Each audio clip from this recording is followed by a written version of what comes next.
کچھ ایکٹر نے اس طرح کے قرآن پاک کا خود سے ایک مفہوم لیا ہے کہ انہوں نے کہا ہے کہ جو قرآن پاک کے اندر جو پردہ فرض کیا گیا ہے جن عورتوں کے اوپر، وہاں پہ مومنین کہا گیا ہے، تو وہ عورتیں ہیں جو رسول اللہ صلی اللہ علیہ وآلہ وسلم کی ازواج ہیں یا پھر ان کی صاحبزادی ہیں یا یعنی اہل بیت میں سے ہیں،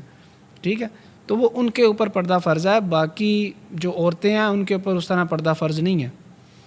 تو یہ مجھے اصلاحی حوالے سے، کیونکہ یہ میرا سوال نہیں ہے، یہ ایک اصلاحی حوالے سے کہ جو لوگ یہ سوچتے ہیں یا جن لوگوں کے ذہن میں یہ سوچ پیدا ہو رہی ہے کہ پردہ صرف ان کے لیے ہے، ہم اگر بغیر پردے کے بھی گھومیں تو اس کے اندر کوئی حرج نہیں ہے، کوئی قرآن پاک میں تو مومنین ان کا ذکر کیا گیا، تو اس حوالے سے بھی ذرا آپ اس پہ روشنی ڈال۔ تو میری سمجھ کے مطابق ایک جگہ جو سورہ احزاب میں یہ بات بتائی گئی ہے جہاں پہ انسٹرکشنز دی گئی ہیں آپ صلی اللہ علیہ وسلم کی ازواج کو کہ وہ ایک پردے کے پیچھے سے بات کریں، نامحرم سے گھر سے باہر نہ نکلیں، وہ انسٹرکشنز قرآن کے اندر بھی اپنے الفاظ سے ثابت ہے اور اس وقت میں صحابہ کی انڈرسٹینڈنگ سے بھی ثابت ہے کہ وہ صرف اور صرف آپ صلی اللہ علیہ وسلم کی ازواج کے لیے خاص تھیں، کہ وہ صرف اور صرف آپ صلی اللہ علیہ وسلم کی ازواج کے لیے خاص تھیں۔ پہلی بات تو یہ کہ وہ آیت پردہ اگر پڑھی جائے اس میں الفاظ ہیں یا ایھا النبی کل ازواجک و بناتک و نساء المؤمنین، اے نبی اپنی بیٹیوں کو، اپنی بیویوں کو اور مومنوں کی یعنی باقی مسلمانوں کی بیویوں کو بھی فرما دیں۔ تو تینوں کیٹیگریز بیان ہو گئی ہیں اس میں، یعنی اس وقت صحابہ کرام تھے، صحابہ کرام کی خواتین تھی اور بعد میں آنے والے بھی اسی طرح ہیں۔ تو پہلی بات تو یہ کہ یہ کنسیپٹ ہی غلط ہے کہ جی نا پردہ صرف مومنین کو ہے، مومنوں کو ہے نا، ایمان والوں کو ہے۔ اگر کوئی بندہ اپنے آپ کو مومن نہیں سمجھتا تو اس پر نہیں ہے، کافر پر نہیں ہے۔ جو بندہ اسلام کو کے اندر داخل نہیں ہوا، اپنے آپ کو مسلمان نہیں سمجھتا، مسلمان نہیں مانتا، تو قرآن پاک کے شریعت کے جتنے احکام ہیں اس میں پہلی شرط یہ ہوتی ہے کہ مسلمان ہونا۔ نماز کس پر فرض ہے؟ مسلمان پر، کافر پر نہیں، ٹھیک ہے جی۔ پہلی شرط کیا ہوتی ہے تمام احکام میں؟ لہذا شریعت مخاطب ہی اسے کرتی ہے جو کیا ہے؟ مسلمان ہے۔ اور دوسری بات یہ کہ اگر کوئی یہ سمجھتا ہے کہ بھئی یہ اعلیٰ سطح کے لوگ تھے تو ان کو تھا، اگلا نظریہ یا فلسفہ یہ ہو سکتا ہے کہ یہ تو اعلیٰ درجے کے لوگ تھے،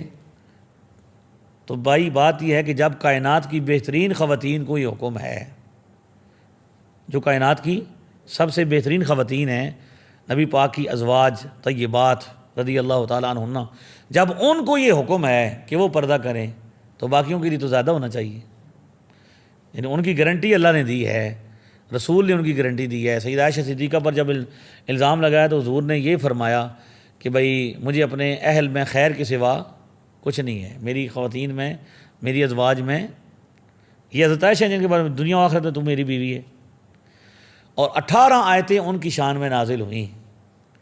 اتنی پاکیزہ ہستیاں ہیں، تو ان کو جب پردے کا حکم ہے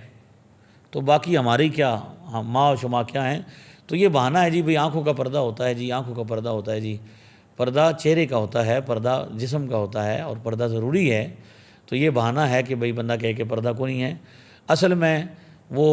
مردوں کی عقل پر پردہ پڑ گیا ہے۔ اکبر علی آبادی ایک شاعر گزرے ہیں جو برطانیہ پڑھنے گئے، برطانیہ رہے، وکیل بن کے جج بن کے پھر وہاں سے واپس آئے اور انہوں نے آ کے شاعری کی اور فرمایا، کل جو کچھ دیکھیں بے پردہ بیبیاں، غیرت قومی سے اکبر زمین میں گڑ گیا، میں نے پوچھا وہ پردہ کیا ہوا، بولی مردوں کی عقل پہ پڑ گیا۔ تو اصل میں مردوں کی عقل پر پردہ پڑ گیا ہے، خواتین تو خواتین ہوتی ہیں، ان کو جو سمجھائیں جو سکھائیں۔ یہ الٹی ہی چال چل رہے ہیں کہ مرد کو سر سے لے کر پاؤں تک وہ جو 3 پیس پہناتے ہیں اس میں مرد کیا ہوتا ہے؟ پورا کور ہوتا ہے، اور عورت کو ننگا کر رہے ہیں۔